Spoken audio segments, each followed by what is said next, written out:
stitches are on a little guide that slips out of the bottom of your sewing machine here, so it's always there with you, and it'll take you from straight stitches, stretch fabrics, some heritage stitches, and this machine is all about the decorative. So we've got scallop stitches and vines and smocking stitches.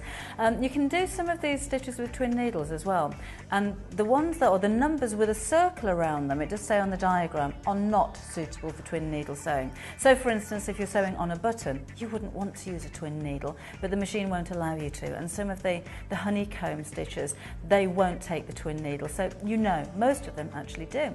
So you could do twin needle sewing with your satin stitches, with the little flowers. We've got diamond shapes on there, and zigzags and vine leaves and cross stitch, and they look fabulous with a twin needle. And what they do when you press the twin needle button is to shrink the size of the stitch so that your needle isn't going to hit on the foot and break itself.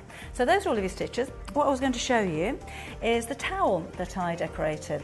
Towels, you can buy plain ones very, very affordably, but make them look more expensive and coordinate them to the colour of your bathroom. With this one, I've zigzag stitched a ribbon over this area and just folded some pieces of fabric and attached that underneath. But this is what I'm going to show you how to do. It's simply a decorative stitch. Now most towels, when you buy them, have got the plain woven section. So these are the bits that I'm going to embroider. So I'm just going to pop this underneath my machine, and I've chosen a black because it stands out so well against the white stitching. I'll start quite close to the edge.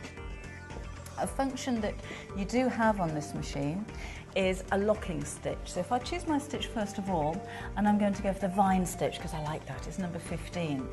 I just go up, 1 and 2, 3, 4, 5. Now my machine is all set, so I'll put my foot on the foot pedal in just a second. But if I press this locking stitch at the front here,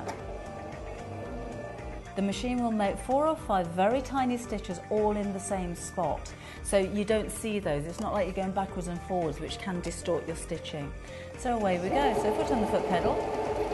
And even though this is a thicker weight of fabric, obviously we're sewing through toweling here, I'll get a very clear and very precise stitch when it comes out of the other side. Do be warned, these are decorative stitches. You're going to be using a lot of thread, so make sure you stock up on the website while you're there.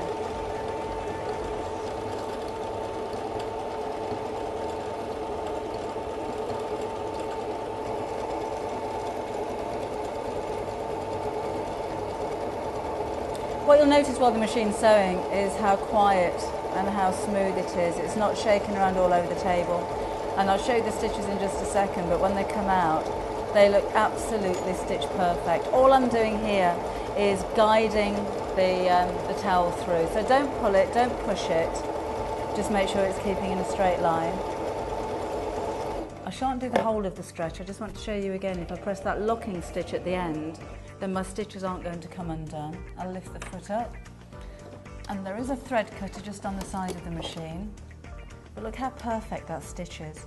It almost looks as though you've taken a felt pen and drawn the stitch on. I'll do another quick one just by the side of it, just to show you the difference between this embroidery stitch and one of the satin stitches. So I'm going to choose, let's go for stitch number 37. 2, 3, up to 37. And away we go. I'll do the locking stitch again, and then put my foot on the foot pedal, and away we go. Now the satin stitches are a more solid stitch. You'll see the needle is dashing side to side.